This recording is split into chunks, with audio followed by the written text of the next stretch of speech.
नमस्कार दोस्तों, स्वागत है आपका टीवी 24 नेटवर्क में और मैं हूं अजय सिन्हा। उत्तर प्रदेश की राजनीति में दो बड़े चेहरे यानी कि एक बीएसपी सुप्रीमो मायावती और दूसरे स्वामी प्रसाद मौर्य, ये दो बड़े चेहरे ऐसे हैं जिनकी एक समय उत्तर प्रदेश की राजनीति में तूती बोलती थी। लेकिन आज अगर देखा जाए तो राजनीति में दोनों ही चेहरे बेहद कमजोर नजर आ रहे हैं।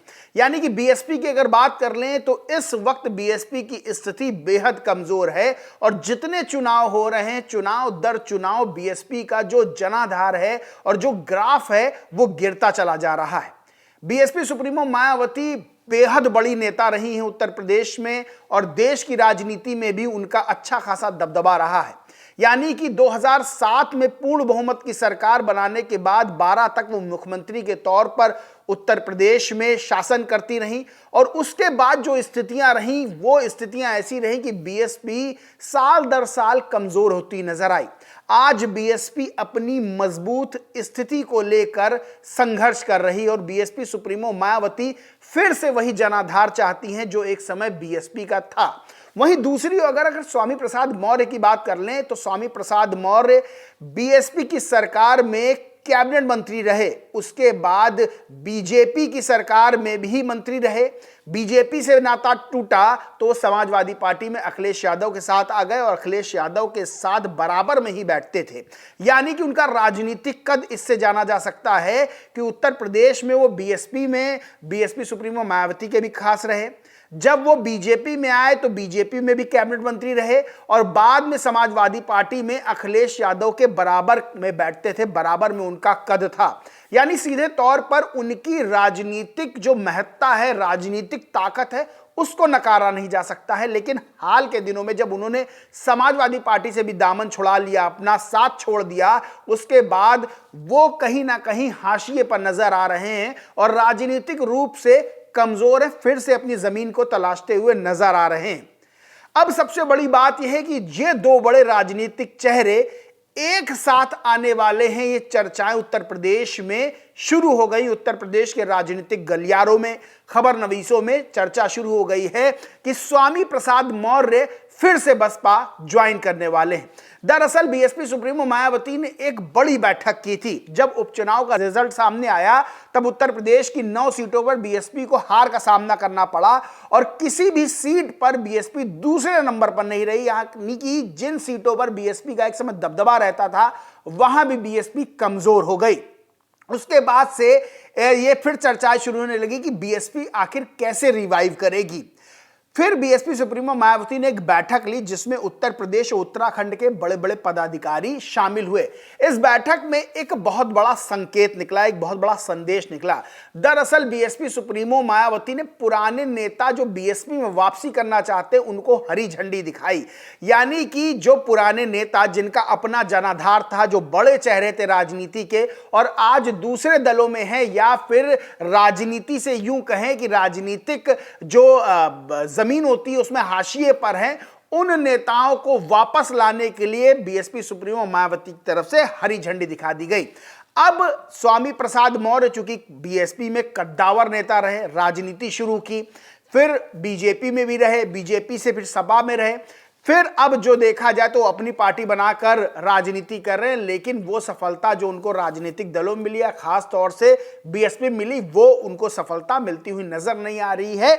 अब ये बात की चर्चा शुरू हो गई कि जब बीएसपी सुप्रीमो मायावती ने हरी झंडी दिखाई है तो स्वामी प्रसाद मौर्य को लेकर चर्चाएं शुरू हो गई। स्वामी प्रसाद मौर्य बीएसपी में शामिल हो सकते हैं। देखिए, अभी इस पर स्वामी प्रसाद मौर्य का कोई बयान सामने नहीं आया है और बीएसपी की तरफ से भी कोई बहुत बड़ा बयान सामने नहीं आया, लेकिन यह बताया जा रहा सूत्रों के हिसाब से कि बीएसपी के नेताओं ने स्वामी प्रसाद मौर्य से मुलाकात की है। इसी बीच एक बड़े और नेता हैं जिनका नाम मैं बताऊंगा, वो बीएसपी में शामिल हो गए। दरअसल बीएसपी सोशल मीडिया अनऑफिशियल का एक ट्वीट है, लिखा है ब्रेकिंग न्यूज, बसपा पुराने दिग्गज नेताओं की बसपा में लाने की मुहिम शुरू। आज आगरा के दिग्गज नेता पूर्व राज्य मंत्री अजय शील गौतम को बहन जी के निर्देश पर बसपा जिलाध्यक्ष विमल वर्मा ने दिलाई बसपा की सदस्यता। यानी ये शुरुआत तो हो गई है। जो पुराने नेता हैं, जो बीएसपी में कभी थे, बीएसपी से जिन्होंने राजनीति शुरू की थी, बीएसपी सुप्रीमो मायावती के खासम खास थे और अब इस वक्त बीएसपी से दूर है, तो उनको लाने की जो कवायद थी वो शुरू हो गई। क्योंकि बीएसपी सुप्रीमो ये बात अच्छे से जानती हैं कि जिन्होंने बीएसपी से शुरुआत की और जो इस वक्त बीएसपी से दूर हैं राजनीति में, वो नेता बड़े हैं, उनके पास अपना जनाधार है और उनको लाने से बीएसपी फिर से अपने पुराने उसी ताकत के साथ लौटेगी जिस ताकत के साथ लौटने का जो इंतजार है बीएसपी के समर्थक कर रहे हैं। अब आज तक की न्यूज है जिसमें लिखा है पुराने नेताओं को पार्टी में लाने की बसपा ने दे दी है हरी झंडी। उत्तर प्रदेश और उत्तराखंड की पिछली बैठक में मायावती ने पार्टी छोड़कर गए पुराने नेताओं की घर वापसी के प्लान को हरी झंडी दे दी है, जिसके अनुसार ऐसे नेता जो कभी बसपा में मजबूत जनाधार वाले थे, अब वो बीएसपी में वापस आना चाहते हैं, तो पार्टी ऐसे लोगों का स्वागत करेगी। सीधे तौर पर स्वामी प्रसाद मौर्य को आप राजनीतिक रूप से भले ही अभी कमजोर माने, लेकिन अगर उनकी राजनीतिक हैसियत का अंदाजा लगाया जाएगा तो आपको पता चलेगा कि स्वामी प्रसाद मौर्य बेहद मजबूत नेता है, ओबीसी का बड़ा चेहरा है राजनीति में, ओबीसी राजनीति का बड़ा चेहरा है और एक साथ मिलते ही वो फिर से उसी ताकत के साथ लौट सकते हैं जो ताकत एक समय उनकी थी।